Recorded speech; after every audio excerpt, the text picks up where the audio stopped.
Jangan lewatkan talk show bersama Andi F. Noya, presenter KND. 9 Oktober 2021 pukul 5 sore. Acara bisa disaksikan melalui aplikasi Zoom dan saudara bisa mendaftar melalui scan QR Code di layar kaca saudara. Kuota terbatas, pendaftaran ditutup tanggal 5 Oktober 2021. Tuhan memberkati.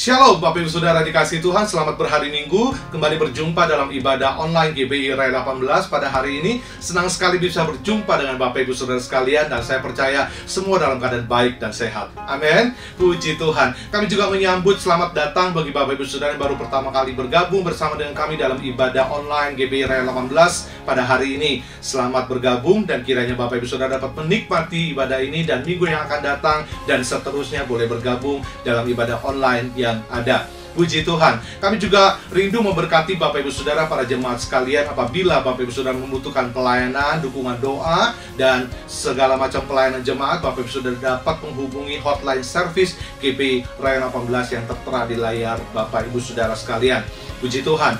Dan apabila Bapak Ibu Saudara juga ingin menabur, memberikan persembahan, kita sudah punya QR Code. Silakan Bapak Ibu Saudara scan QR Code-nya dan Bapak Ibu Saudara bisa langsung mentransfer ke nomor rekening gereja yang ada, dan juga nomor rekening sudah tertera. Bapak Ibu Saudara bisa mentransfer kalau Bapak Ibu Saudara tidak punya QR Code. Puji Tuhan, biarlah kiranya persembahan Bapak Ibu Saudara dapat menjadi berkat buat pekerjaan Tuhan di tempat ini. Mari kita siapkan hati kita satukan hati kita berdoa bersama. Bapa di dalam surga, hati kami melimpah dengan ucapan syukur. Terima kasih buat hari ini. Kami mengucap syukur buat kemurahan-Mu Tuhan. Kalau kami boleh ada sampai saat hari ini karena semua kebaikan Tuhan. Dan saat ini kami akan memulai ibadah online kami Tuhan dengan hati yang penuh ucapan syukur. Kami menyiapkan hati kami semua Tuhan untuk dibajak oleh firman-Mu Tuhan. Bahkan kami boleh menikmati hadirat Tuhan lewat pujian dan penyembahan yang ada. Kami mengucap syukur Tuhan Yesus. Biarlah kiranya hari ini berkat-Mu tercurah buat setiap kami semua yang mengikuti ibadah online pada hari ini Tuhan. Kami menyiapkan hati kami dan kami memulai ibadah online kami di dalam nama Tuhan Yesus Kristus. Haleluya. Amin. Selamat beribadah Bapak Ibu Saudara sekalian. Tuhan Yesus memberkati. Mazmur 91. Dalam lindungan Allah. Orang yang duduk dalam lindungan yang maha tinggi dan bermalam dalam naungan yang maha kuasa akan berkata kepada Tuhan, tempat perlindunganku dan kubu pertahananku, Allahku yang kupercayai. Sungguh dialah yang akan melepaskan engkau dari jerat penangkap burung, dari penyakit sampar yang busuk. Dengan kepaknya ia akan menudungi engkau, di bawah sayapnya engkau akan berlindung, kesetiaannya ialah perisai dan pagar tembok. Engkau tak usah takut terhadap kedahsyatan malam, terhadap panah yang terbang di waktu siang, terhadap penyakit sampar yang berjalan di dalam gelap, terhadap penyakit menular yang mengamuk di waktu petang. Walau 1.000 orang rebah di sisimu dan 10.000 di sebelah kananmu, tetapi itu tidak akan menimpamu. Engkau hanya menontonnya dengan matamu sendiri dan melihat pembalasan terhadap orang-orang fasik. Sebab Tuhan ialah tempat perlindunganmu, yang maha tinggi telah kau buat tempat perteduhanmu. Malapetaka tidak akan menimpa kamu, dan tulah tidak akan mendekat kepada kemahmu. Sebab malaikat-malaikatnya akan diperintahkannya kepadamu untuk menjaga engkau di segala jalanmu. Mereka akan menatang engkau di atas tangannya, supaya kakimu jangan terantuk kepada batu. Singa dan ular tedung akan kau langkahi, engkau akan menginjak anak singa dan ular naga. Sungguh hatinya melekat kepadaku, maka aku akan meluputkannya. Aku akan membentenginya sebab ia mengenal namaku. Bila ia berseru kepadaku, aku akan menjawab. Aku akan menyertai dia dalam kesesakan. Aku akan meluputkannya dan memuliakannya. Dengan panjang umur akan kukenyangkan dia dan akan kuperlihatkan kepadanya keselamatan daripadaku. Apa yang dimaksud dengan Pentakosta ketiga? 1. Pentakosta ketiga adalah pencurahan Roh Kudus yang dahsyat di zaman ini, melebihi yang terjadi di Azusa Street.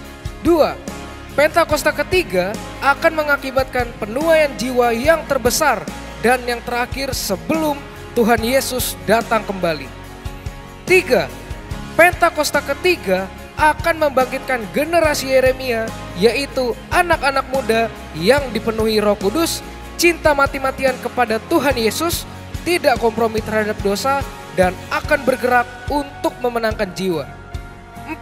Pentakosta ketiga lahir di Indonesia dan bergerak ke bangsa-bangsa. Gerakan ini dari timur ke barat dan akan kembali ke Yerusalem. 5. Pentakosta ketiga akan memberikan kuasa untuk menyelesaikan amanat agung, dan setelah itu Tuhan Yesus datang kembali. Shalom saudara, saya berdoa kita semua terus ada dalam perlindungan dan penyertaan Tuhan. Ada pertanyaan, bagaimanakah seseorang dapat mempersembahkan persembahan yang hidup, kudus, dan berkenan kepada Allah? Voice of Pentecost kali ini, kita akan membahas paradigma baru dalam melakukan ibadah yang sejati. Pada masa pandemi COVID-19, tentunya kita memiliki kesulitan untuk melakukan pelayanan atau kegiatan rohani. Dalam Roma 12 ayat 1 dan 2, Rasul Paulus menasihatkan kita untuk mempersembahkan tubuh kita sebagai persembahan yang hidup, yang kudus, dan yang berkenan kepada Allah sebagai ibadah yang sejati. Sedangkan saat ini kita tidak bisa beribadah di gereja. Apakah ayat ini masih relevan? Ada beberapa kata yang harus kita perhatikan maknanya. Yang pertama, kata hidup. Hidup yang dipakai berasal dari kata Yunani, zao, yang secara harfiah berarti bernafas atau tidak mati. Bukan hanya itu saja, kata ini juga mengandung makna segar, kuat, dan efisien. Yang kedua, kudus. Kata kudus yang dipakai di sini berasal dari kata Yunani, hagios, yang secara harfiah berarti sakral atau murni, tidak bercacat secara moral. Orang percaya yang dikuduskan artinya dipisahkan dan disiapkan untuk setiap pekerjaan yang mulia. Yang ketiga, berkenan kepada Allah. Kata berkenan yang dipakai di sini berasal dari kata Yunani, evarestos, yang secara harfiah berarti menyenangkan atau dapat diterima. Dari ketiga makna tersebut, kita dapat memahami bahwa mempersembahkan tubuh kepada Tuhan haruslah menggunakan seluruh potensi atau karunia yang terbaik yang kita miliki, disertai dengan pertobatan dari dosa, berjalan sesuai dengan kehendak Allah, bukan sesuai keinginan kita. Dengan melakukan itu semua, kita sedang melakukan ibadah yang sejati. Dalam konteks Perjanjian Lama, pemahaman persembahan sebelumnya selalu merujuk kepada hewan kurban. Dan hewan yang mau dipersembahkan haruslah tidak bercacat celah. Namun, karena Kristus telah mati bagi kita di atas kayu salib, maka Paulus menekankan bahwa tubuh kitalah yang menjadi persembahan itu sendiri. Artinya, dimanapun kita berada, kita sedang beribadah kepada Tuhan. Ada 3 cakupan di mana kita bisa melakukan ibadah yang sejati. Yang pertama, keluarga. Keluarga adalah persekutuan gereja dalam ukuran yang terkecil. Dalam keluarga ada peran sebagai orang tua, suami, istri, dan anak. Apapun peran yang sudah Tuhan tetapkan bagi kita harus kita jalani dengan sepenuh hati. Kehendak Allah di dalam keluarga kita dapat dilihat dari Efesus 5 ayat 22 sampai 28 dan Efesus 6 ayat 1 sampai 4. Sebagai pasangan suami istri harus menjaga kekudusan dengan setia pada pasangannya. Sebagai orang tua, mendidik anak dengan nilai-nilai firman Tuhan. Sebagai anak, kita bisa menghormati dan berbakti kepada orang tua kita. Yang kedua, lingkungan pekerjaan. Kita dipanggil tidak hanya untuk bekerja, tetapi harus menghasilkan buah. Dan lakukan suatu hal yang lebih dari yang diminta atau do extra miles. Seperti pimpinan yang selalu mendukung bawahannya untuk bekerja lebih produktif dan tidak lupa untuk memberikan apresiasi untuk setiap pekerjaan yang telah dikerjakan. Sedangkan kita yang bekerja dapat do extra miles dengan bertanggung jawab dan proaktif untuk melakukan pekerjaan dan memberikan hasil yang terbaik. Nasihat Rasul Paulus bahwa apapun yang kita perbuat dengan segenap hati, seperti untuk Tuhan dan bukan untuk manusia. Pekerjaan dan ibadah adalah satu kesatuan. Melakukan yang terbaik dalam setiap aspek pekerjaan kita adalah wujud nyata dari ibadah kita kepada Tuhan. Yang ketiga, lingkungan sekitar. Manusia adalah makhluk sosial dan kita lahir di bangsa ini yang memiliki keberagaman. Dalam masa pandemi saat ini, pasti makin banyak orang yang merasakan imbasnya. Disinilah peran kita orang percaya untuk memperhatikan dan membantu kelangsungan hidup mereka. Amsal 19 ayat 17 menulis, siapa menaruh belas kasihan kepada orang yang lemah, memiutangi Tuhan yang akan membalas perbuatannya itu. Inilah saatnya kita menolong orang di sekitar kita yang mengalami kesusahan. Seperti apa yang dikatakan Ibrani 13 ayat yang ke-16. Dan janganlah kamu lupa berbuat baik dan memberi bantuan. Sebab korban-korban yang demikianlah yang berkenan kepada Allah. Sekarang kita memahami bahwa kehadiran kita di dalam keluarga, lingkungan pekerjaan, dan lingkungan sekitar adalah wujud nyata dari paradigma baru dalam mempersembahkan tubuh sebagai persembahan yang hidup, kudus, dan berkenan kepada Allah di zaman ini. Jadi, yes, Roma 12 ayat 1-2 masih sangat relevan di zaman sekarang. Saudara dan saya dipanggil untuk menjadi persembahan yang hidup dimanapun Tuhan tempatkan kita. Ingatlah bahwa kita orang percaya yang akan menjadi perpanjangan tangan Tuhan untuk melakukan pekerjaan-pekerjaan yang ajaib. Sehingga banyak orang mengenal Kristus melalui hidup kita. Saudara, untuk penjelasan lebih lengkapnya dari tim teologi kami, silakan buka link yang ada di atas atau scan QR Code yang tersedia. Salam integritas, Tuhan Yesus memberkati. Mari bangkit berdiri, berikan tepuk tangan sorak-sorai buat Tuhan Yesus yang dahsyat. Kami bersuka cita sebab Tuhan memberikan kami sukacita yang melimpah. Sorakan haleluya.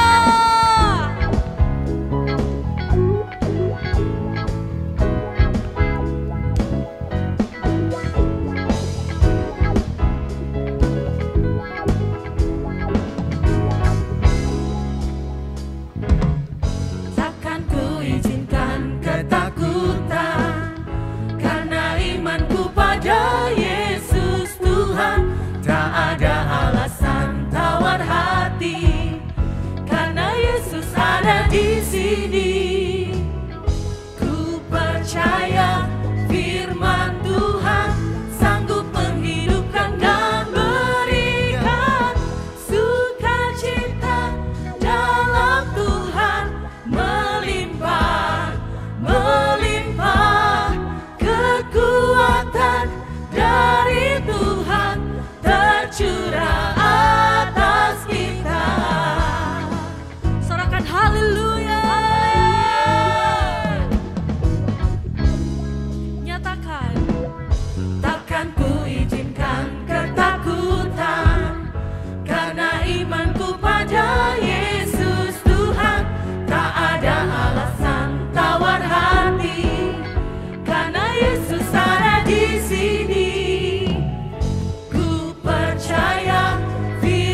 Lebih dari segalanya ya Tuhan, kami mengasihi dan mencintai Engkau.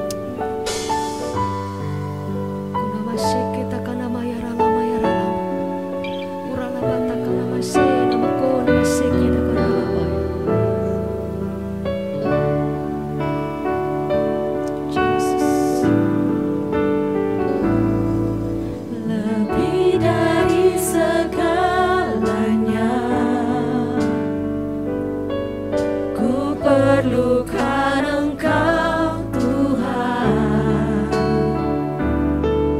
Lebih dari semua yang ada,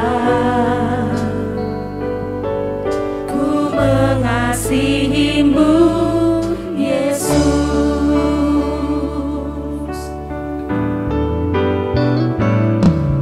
Lebih dari segalanya,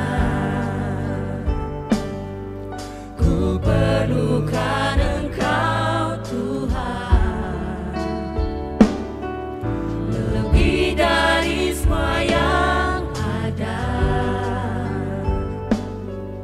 ku mengasihi-Mu Yesus.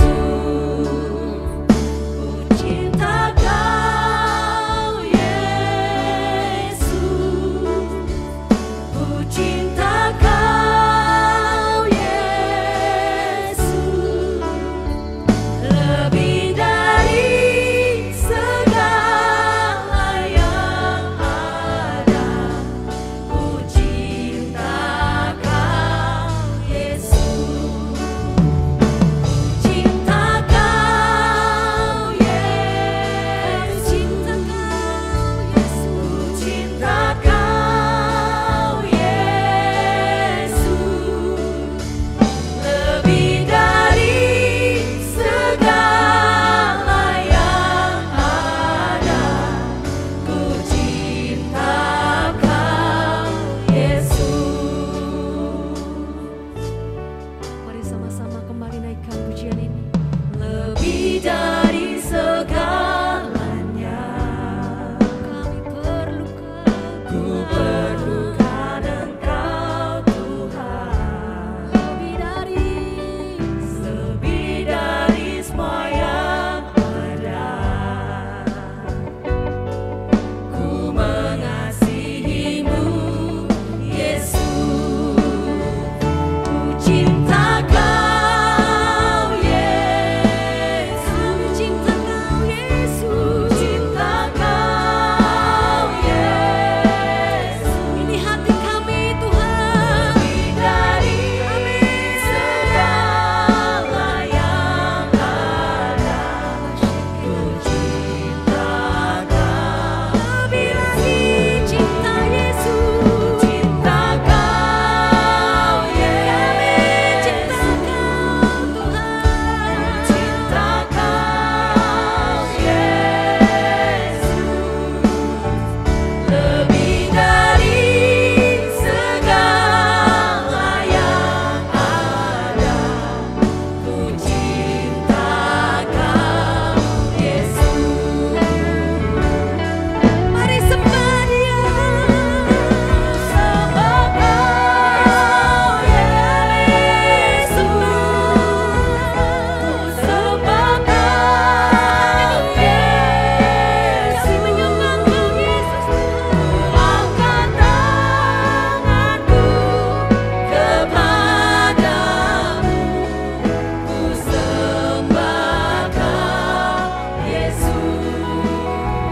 Ku angkat tanganku kepadamu, ku sembah Kau Yesus. Ini iman kami Tuhan. Ku angkat tanganku kepadamu, ku sembah Kau Yesus.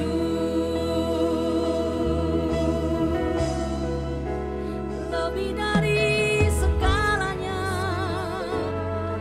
lebih dari semua yang ada, kami mengasihi-Mu Tuhan, kami mencintai-Mu Tuhan.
syukur bagimu.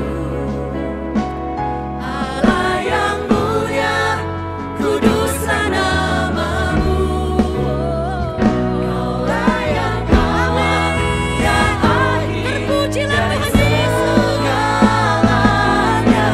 Yesus, segala pujian bagimu. Mari segala pujian, pujian dan syukur bagimu.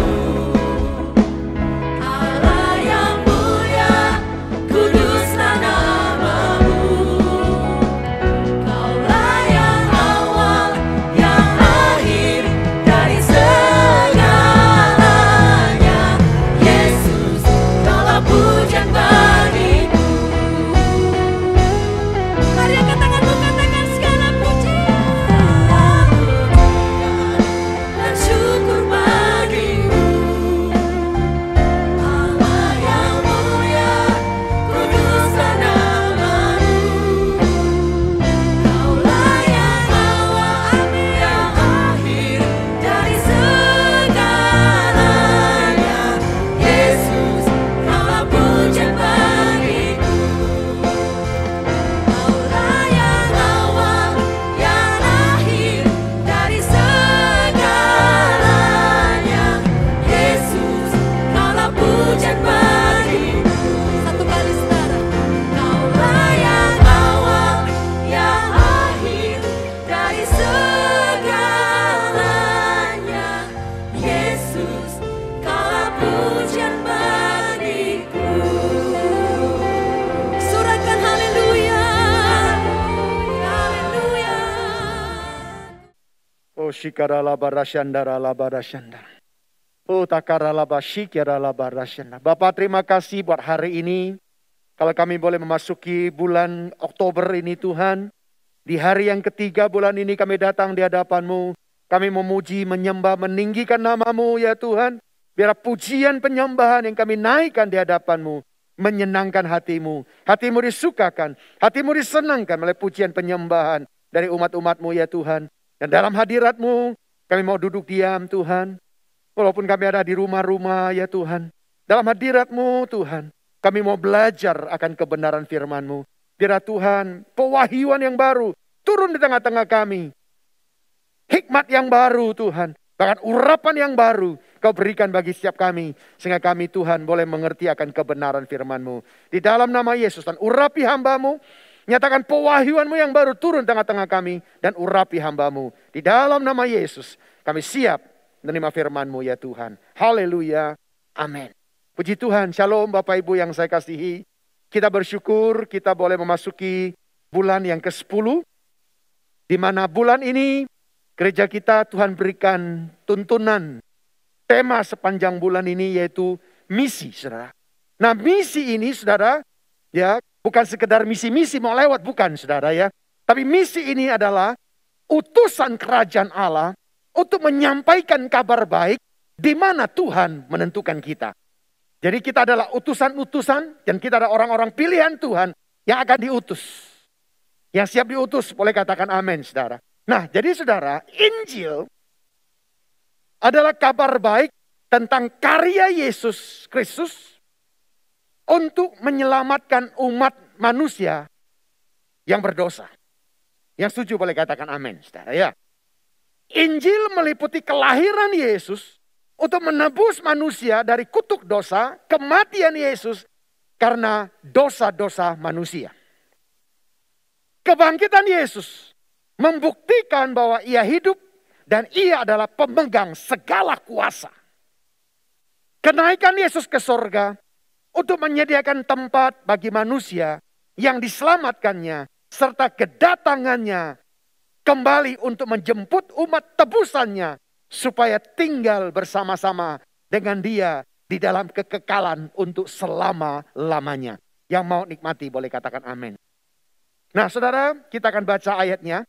1 Korintus 15 ayat 1 sampai ayat ke-8. Saya akan bacakan buat Bapak Ibu Saudara.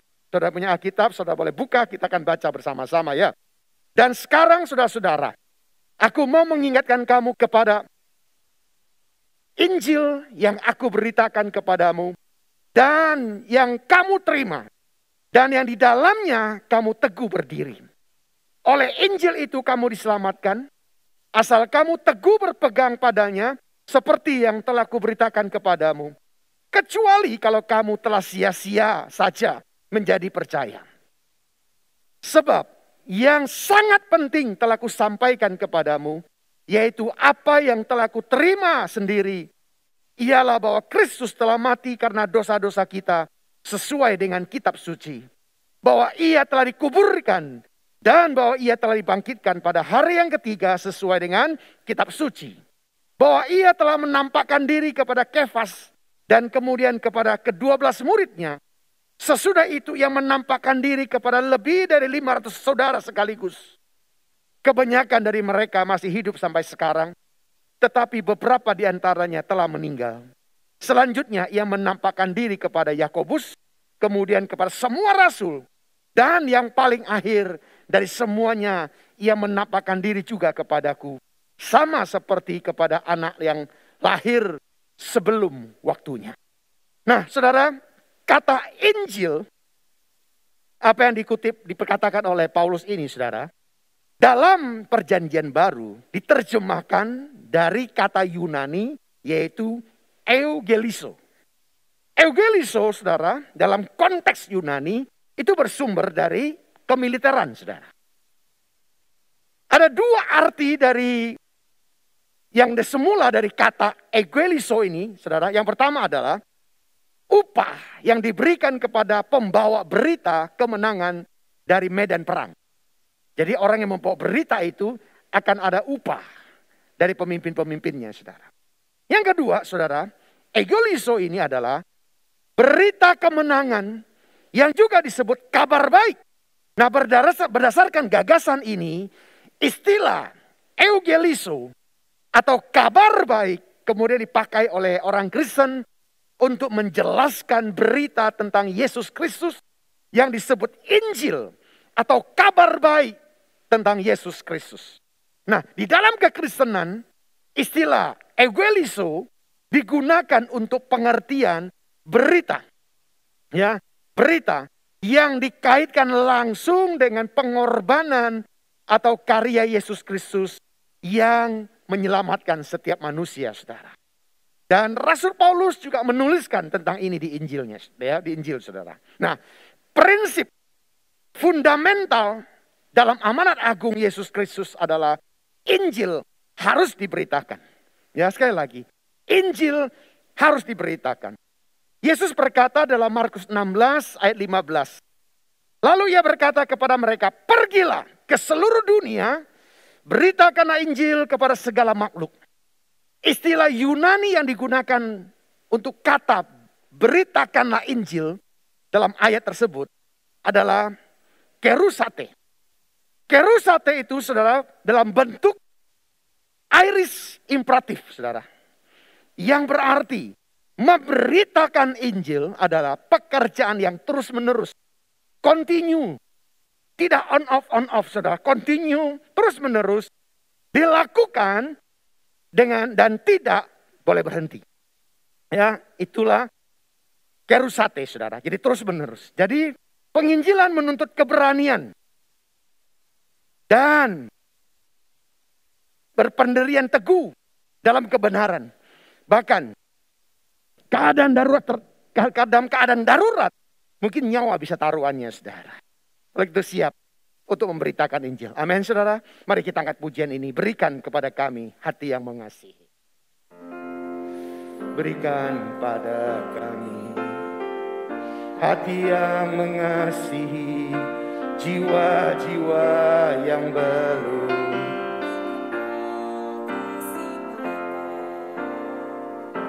Mereka yang dalam gelap, mereka yang tersesat, hati kami iba seperti hatimu, Yesus. Tuhan, ini tugas kami, beri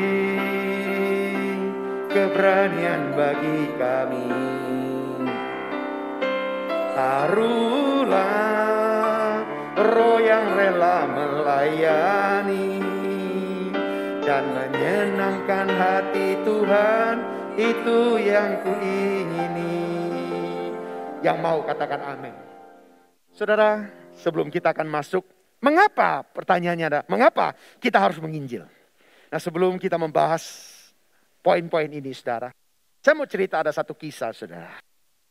Saya berharap kisah ini bisa memberikan inspirasi kepada kita untuk terus jadi berkat bagi banyak orang.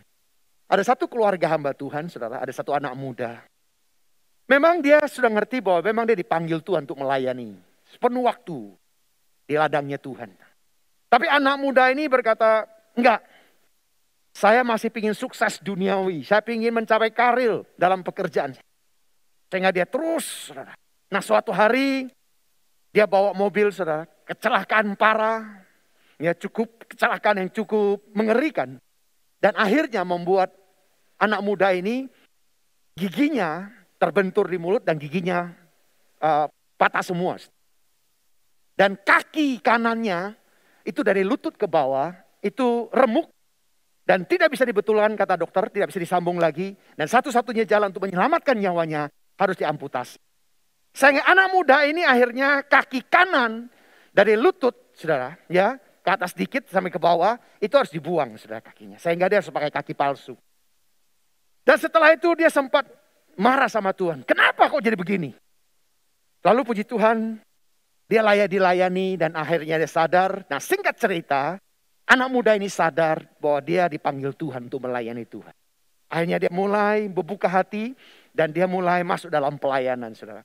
Nah, setelah dia menyelesaikan pelajaran-pelajaran, saudara, lalu diutuslah ke satu pedalaman, saudara, yang masih primitif, saudara. Dia diutus ke sana. Nah, ketika anak muda diutus ke daerah yang primitif ini, saudara, di situ masih karnibal, saudara, mereka masih makan manusia, saudara. Lalu anak muda ini ditangkap, lalu diikat, mau dipanggang, saudara. Ya, lalu, nah setelah ketika itu sebelum dia mau dimakan, saudara, mereka dia mengkurung anak muda ini, saudara. Ketika dalam kurungan, anak muda katakan, Tuhan kan, apa yang aku bilang? Aku ini gak berbakat, aku bukan hamba Tuhan, aku gak bisa melayani Tuhan. Makanya sekarang jadi kayak begini, saudara. Ketika dalam kurungan, ya tanpa dia sadari ternyata ditonton orang sekampung itu. Melihat anak muda ini, saudara. Lalu dia copotin giginya semua, saudara. Karena giginya palsu, saudara. Dicopotin, saudara. Dia sambil main-main dengan giginya. Mungkin dia ngomong-ngomong, ya kan? Tuhan sih. Saya bilang saya gak cocok ini pelayan Tuhan, saudara. Habis itu dia pasang kembali lagi, saudara. Dia masih, habis itu mungkin agak pegel, saudara. Dia copotin kakinya, saudara. Ya, dicopotin, dilepasin, saudara. Lalu dia main-main, habis itu dipasang kembali, saudara. Waduh, saudara, apa yang terjadi? Tanpa anak muda sadari, saudara. Tuhan lakukan mujizat sesuatu. Dan orang sekepala suku, semua orang ngelihat apa yang dia lakukan, saudara. Langsung keluar, saudara. Dan melepaskan anak muda ini, saudara. Karena kenapa? Orang kampung bilang, orang primitif ini bilang, ini anak muda sakti. Giginya aja bisa dicopot, saudara. Mereka coba ambil, copotin giginya, mereka nggak bisa, saudara. Copotin kakinya nggak bisa. Tapi anak muda ini bisa. Anak muda ini sakti, saudara. Apa yang terjadi, saudara? Melalui peristiwa ini, akhirnya anak muda ini jadi berkat buat di kampung itu. Dan dia melayani satu persatu. Dan dia melayani satu suku ini. Dan singkat cerita, satu suku ini bertobat terima Yesus. Saudara, dari kisah ini, apapun dan bagaimanapun keadaan kita bisa dipakai Tuhan. Untuk memberitakan, menyampaikan kabar baik kepada banyak orang. Di mana Tuhan mengutus kita. Yang mengerti boleh katakan amin. Nah, saudara, kita akan lihat. Mengapa harus memberitakan Injil? Ini pertanyaan besarnya, saudara, sepanjang bulan ini. Mengapa sih kita harus memberitakan Injil, saudara? Alasan utama bahwa Injil harus diberitakan adalah yang pertama. Supaya karya Kristus untuk menyelamatkan manusia melalui kasih karunia Allah didengar. Didengar oleh setiap orang berdosa. Sehingga tidak ada seorang pun yang akhirnya binasa karena tidak mendengar. Jadi perlu kita memberitakan itu supaya mereka dengar, saudara. Nah, sehingga tidak seorang pun yang binasa karena tidak mendengar. Selain daripada mereka yang memang degil hatinya dan menolak keselamatan dalam Kristus. Roma 10 ayat 13 sampai 15 katakan begini. Sebab barang siapa yang berseru kepada nama Tuhan akan diselamatkan. Tetapi bagaimana mereka dapat berseru kepadanya jika mereka tidak percaya kepada dia? Bagaimana mereka dapat percaya kepada dia jika mereka tidak mendengar tentang dia? Bagaimana mereka mendengar tentang dia jika tidak ada yang memberitakannya? Dan bagaimana mereka dapat memberitakannya jika mereka tidak diutus? Seperti ada tertulis, betapa indahnya kedatangan mereka yang membawa kabar baik. Waduh, puji Tuhan saudara. Arti dari ayat ini saudara, keselamatan di dalam dan melalui Yesus Kristus telah menjadi keselamatan yang terbuka bagi semua orang. Tetapi berita Injil tersebut harus diceritakan, harus diuraikan, harus dijelaskan, dan harus diajarkan kepada orang yang berdosa. Sehingga telinga mereka dapat mendengarnya, saudara. Jadi perlu ada orang memperdengarkannya, menyampaikan kabar baik. Dan hari ini, Bapak Ibu Saudara yang saya kasihi, engkaulah utusan itu. Alkitab katakan betapa indahnya orang utusan itu, saudara. Saudaralah yang sedang diutus oleh Tuhan. Oleh sebab itu, saudara, setiap orang yang telah ditebus oleh Kristus Yesus harus, saya katakan harus digarisbawahi, saudara, memberitakan Injil keselamatan serta pengampunan dosa di dalam Yesus Kristus agar setiap telinga dapat mendengar dan siapa saja yang mau, biarlah ia datang kepada Kristus dan beroleh pengampunan dosa serta diselamatkan. Nah, ini yang perlu kita beritakan, saudara. Itu alasan yang pertama. Sekarang alasan yang kedua. Mengapa kita harus menginjil? Ya, alasan utama Injil harus diberitakan adalah karena Injil merupakan suatu rahasia yang perlu dibukakan. Injil, berita kabar baik, itu merupakan rahasia yang perlu dibukakan, dijelaskan, dinyatakan kepada umat manusia orang yang berdosa. Sehingga mereka dapat mengetahui dan memahaminya. Nah, itulah tugasnya seorang penginjil, seorang pembawa kabar baik untuk menjelaskan. Karena firman Tuhan, apalagi bagi orang yang belum percaya, itu suatu rahasia. Bagi kita yang percaya pun, soal rahasia kehidupan kita, Tuhan akan memberikan kepada kita. Yang mau boleh katakan amin, saudara. Nah, Alkitab dipenuhi dengan pernyataan bahwa Injil merupakan suatu rahasia Allah.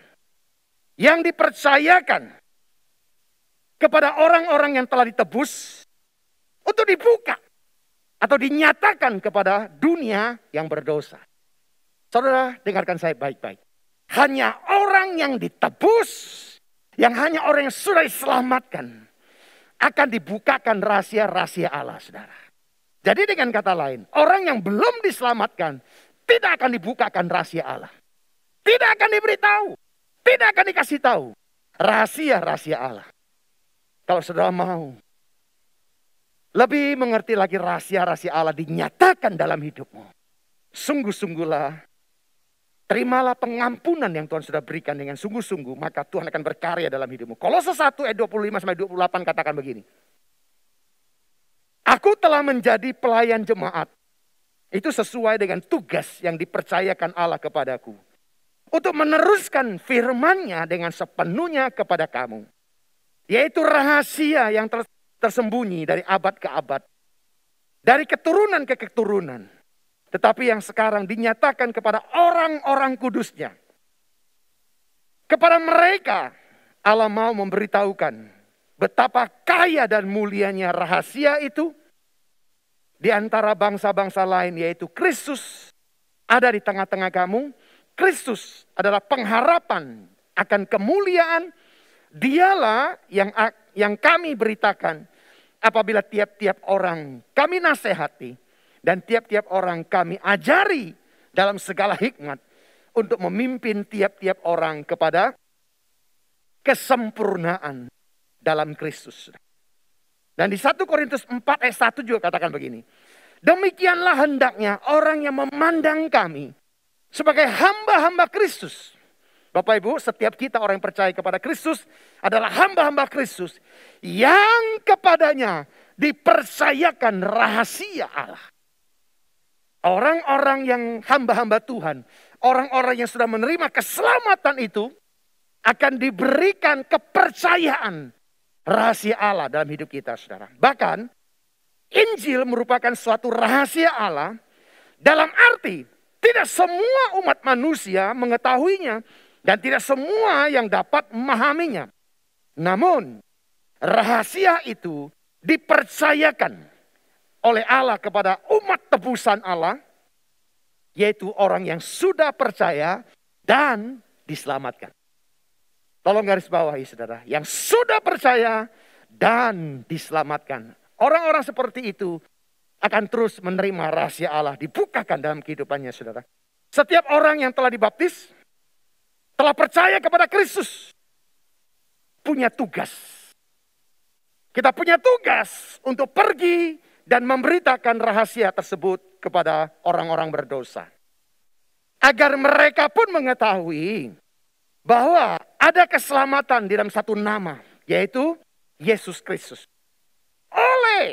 Olehnya lah manusia yang berdosa dapat beroleh pengampunan dosa atas dan menerima hidup yang kekal.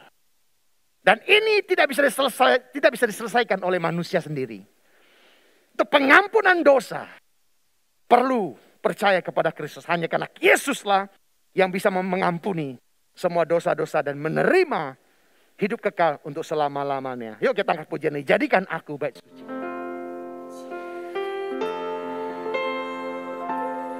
Bait suci-Mu yang kudus dan yang tiada bercela, jadikan aku mesbah doa-Mu bagi keselamatan bangsaku, bagi keselamatan keluargaku,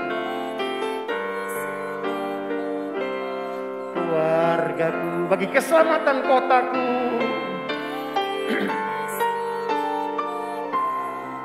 Kotaku. Yang mau katakan amin, saudara. Saya berdoa setiap umat-umat Tuhan dipakai Tuhan menjadi alatnya untuk menyampaikan kabar baik sehingga melalui hidup saudara banyak orang terberkati dan banyak orang diselamatkan. Haleluya. Yang ketiga, saudara, mengapa kita harus menginjil, saudara? Ya, mengapa kita harus menginjil, saudara? Alasan utama Injil harus diberitakan adalah yang ketiga, yaitu karena dalam hikmat dunia, manusia tidak bisa mengenal Allah. Injil yang merupakan hikmat Allah harus diberitakan dalam arti diuraikan, dijelaskan, disampaikan kepada setiap kita. Sehingga dengan mendengarkan Injil, dengan penjelasan, pikiran mereka dapat dibukakan dan dapat mengenal Allah. Makanya saudara, pemberita Injil itu penting, saudara. Orang yang menyampaikan kabar baik ini penting. Kalau tanpa orang menjelaskannya, orang nggak mungkin. Firman Tuhan ini adalah rahasia. Hanya orang-orang yang sudah diselamatkan, yang sudah ditebus, ketika dibukakan rahasia itu, saudara. 1 Korintus 1 ayat 21 katakan begini. Oleh karena dunia dalam hikmat Allah tidak mengenal Allah, oleh karena hikmatnya, maka Allah berkenan menyelamatkan mereka yang percaya oleh kebodohan pemberitaan Injil. Bagi orang nggak percaya, pemberitaan Injil masih satu kebodohan. Jadi melalui pemberitaan Injil yang dijelaskan, yang diuraikan dengan kata-kata, maka orang yang berdosa, yang pikirannya dibutakan oleh ilah-ilah zaman, sehingga bisa mengenal Allah, dapat mengenal Allah, Yesus Kristus, dan akhirnya mereka diselamatkan. Amin, saudara. Yuk kita mengalirlah kuasa Roh Kudus. Mengalirlah kuasa Roh Kudus.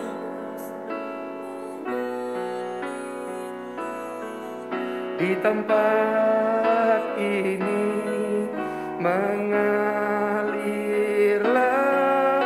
oh Roh Kudus, pulihkanku.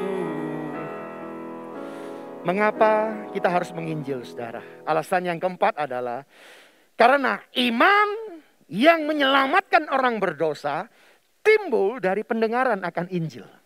Nah itu dia saudara ya. Jadi orang dengar berita Injil timbul iman. Ya bukan timbul dari perbuatan kasih dan hidup orang-orang yang saleh. Bukan saudara. Orang diselamatkan bukan karena perbuatan baik kita saudara. Bukan.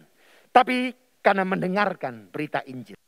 Nah saudara, ini perlu kita lakukan saudara. Roma 10 ayat 17 katakan, iman timbul dari pendengaran dan pendengaran oleh firman Kristus. Artinya saudara, dengan mendengarkan Injil, yaitu firman yang keluar dari mulut Kristus sendiri, yang dijelaskan melalui kata-kata oleh penginjil, oleh pembawa berita Injil, maka orang yang berdosa dapat peroleh iman sejati. Dan dengan demikian, mereka boleh terima Yesus dan untuk diselamatkan. Jadi saudara, pemberita Injil, pembawa kabar baik ini saudara, sangat diperlukan. Di tengah-tengah masa-masa pandemi seperti ini saudara, saya men-challenge saudara, beritakanlah kabar baik saudara. Ya, beritakan kabar baik. Nah jadi, selain berbuat baik kepada orang yang berdosa, dan menunjukkan hidup yang saleh. Nah ini penting nih saudara. Ya, ini yang kedua. Jadi perlu perbuatan baik, ya kehidupan yang benar, kehidupan yang bisa jadi contoh dan teladan. Biarlah perbuatan baik kita diketahui oleh banyak orang saudara. Nah ini perlu kita lakukan saudara ya. Injil tetap harus disampaikan secara verbal. Seperti verbal ngomong begini nih. Injil perlu disampaikan seperti itu saudara. Alasannya adalah sebab orang yang berdosa perlu mendengar Injil. Sehingga timbul iman, perlu mengetahui Injil yang merupakan rahasia. Dan perlu mendengar Injil sehingga pikirannya yang tadinya dibutakan oleh ilah-ilah zaman saudara, dibuka.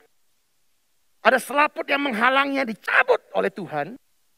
Ya, sehingga dibukanya melalui Injil. Yang adalah hikmat Allah itu sendiri. Sehingga mereka dapat diselamatkan. Puji Tuhan saudara. Saya berdoa setiap kita biarlah hari-hari ini boleh membawa kabar baik. Dengan perbuatan baik kita. Hidup dalam integritas.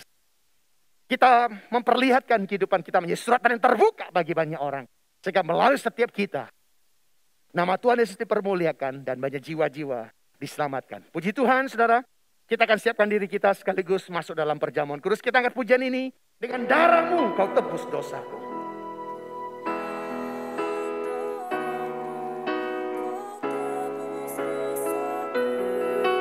Dengan nyawa-Mu Kau tukar hidupku, kini aku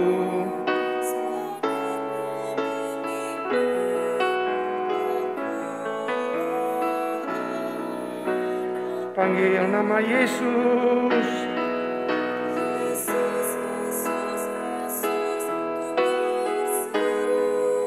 Oh, nama-Mu pengabdianku hanya padamu. Yesus, Yesus, Engkaulah Bapakku. Yesus, Yesus, Yesusku. Haleluya. Yesus, Yesusku, panggil nama-Mu. Pengabdianku hanya padamu. Yesus, Yesus, Engkaulah Bapakku. Yesus, Bapakku. Yesus, Yesus.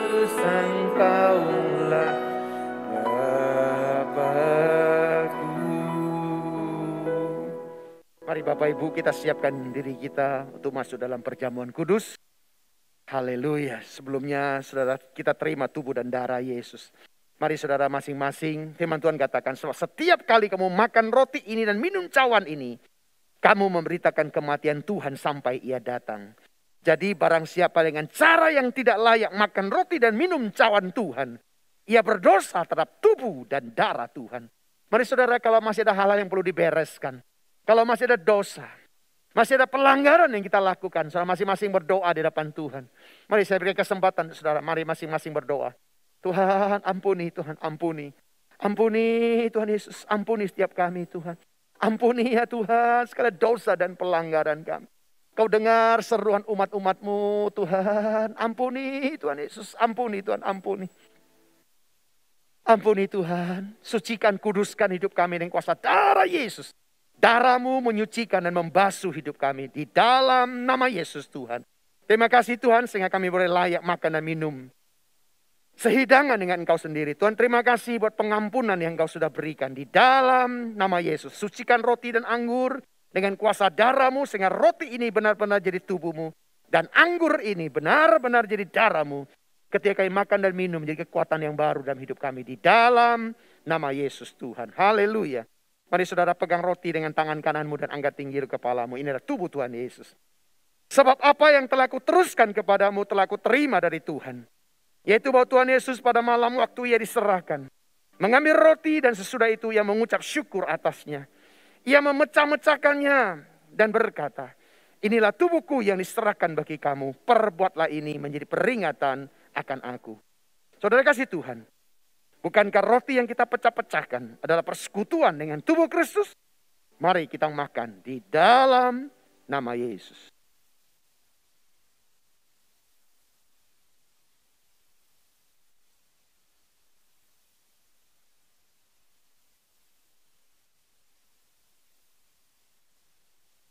Pegang cawan dengan tangan kananmu, angkat tinggi kepalamu, ini adalah darah Tuhan Yesus.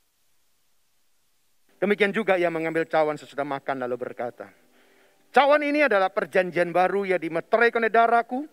Perbuatlah ini setiap kali kamu meminumnya menjadi peringatan akan aku.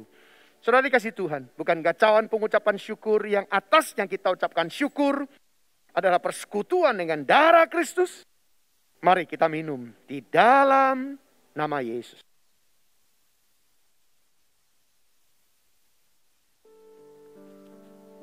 Mari angkat suaramu, katakan terima kasih. Terima kasih, terima kasih Yesus. Engkau baik, sungguh baik, sangat baik Tuhan. Terima kasih, terima kasih. Terima kasih. Terima kasih. Puji syukur hanya bagi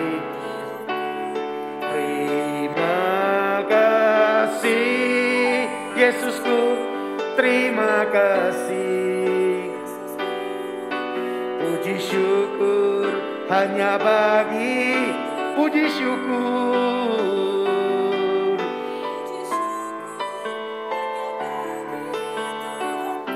Puji syukur. Gitu Tuhanku, haleluya. Mari angkat suaramu, sembah, sembah Dia. Hiarara barasandara maramu. Shikarara baratakara bara. Shikirara bara Terima urapan Tuhan. Terima api Pentakosta ketiga. Terima dalam nama Yesus. Penuh. Tidak ada satu orang kau lewatkan Tuhan. Semuanya dilawat. Semuanya dipenuhi dengan Roh Kudus dalam nama Yesus.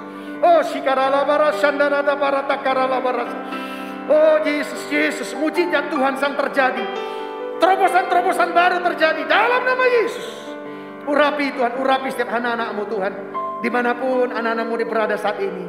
Urapi penuh dengan Roh Kudus di dalam nama Yesus Tuhan. Dengan urapan yang kami terima saat ini Tuhan, yang lemah sudah dikuatkan. Yang susah sudah dihibur, yang berbeban berat sudah diangkat. Bahkan yang sakit sudah disembuhkan dalam nama Yesus. Mujizat Tuhan sedang terjadi ya Tuhan. Bahkan dalam hadirat-Mu tidak ada yang sakit. Semuanya sehat, semuanya kuat di dalam Engkau. Bahkan di dalam hadirat-Mu tidak ada yang berkekurangan. Semuanya tercukupi dengan baik. Bahkan berlimpah-limpah Tuhan Kau akan pakai menjadi saluran berkat bagi banyak orang. Dalam nama Yesus Tuhan berkati umat-umat-Mu. Dalam nama Yesus kami sudah berdoa dan mengucap syukur. Yang sudah diurapi Tuhan sama-sama kita katakan. Amin. Mari kita angkat tangan kita arahkan kepada saudara kita yang berulang tahun di sepanjang bulan Oktober ini. Bapak, kami mengangkat tangan kami buat saudara-saudara kami yang berulang tahun di sepanjang bulan Oktober ya Tuhan. Dalam merayakan ulang tahun di sepanjang bulan ini, seturut dengan janji firman-Mu, umur panjang ada di tangan kanan-Mu. Di tangan kiri-Mu ada kekayaan, ada kehormatan Tuhan. Ada kemenangan Tuhan, melimpah-limpah Kau akan berikan. Dan setiap anak-anak-Mu yang merayakan ulang tahun di sepanjang bulan ini, berkat dan anugerah Allah melimpah atas kehidupannya. Di dalam nama Yesus kami sudah berdoa. Haleluya.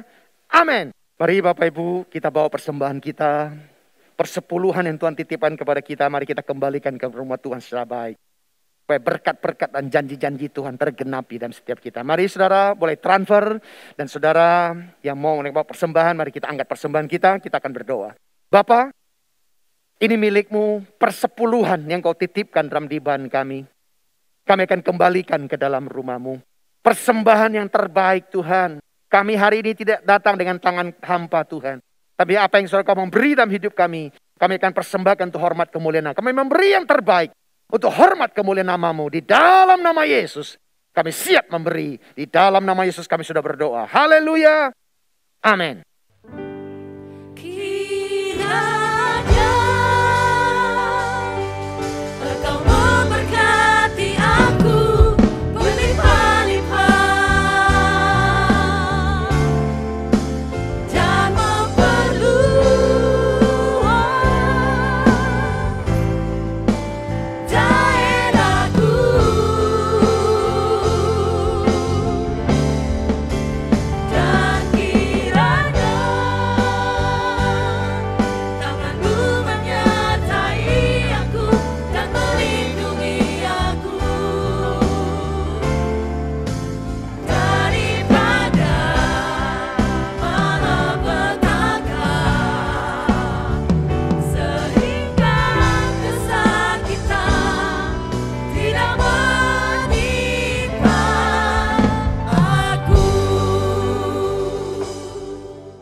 Mari kita buka hati dan angkat kedua tangan kita. Terimalah berkat-berkat surgawi. Berkat kasih karunia yang melimpah-limpah dari Allah Bapa. Di dalam Anak yang tunggal, Yesus Kristus Tuhan. Dan persekutuan yang manis dengan Allah Roh Kudus. Yang senantiasa memberkati, menyinari dan diperapkan wajahnya kepada engkau. Mulai saat ini sampai Maranatha. Tuhan Yesus datang yang kedua kali. Menjemput kita di awan-awan yang permai. Bahkan sampai selama-lamanya. Yang percaya dan sudah diberkati Tuhan sama-sama kita katakan. Amin. Tuhan berkati, selamat berhari Minggu.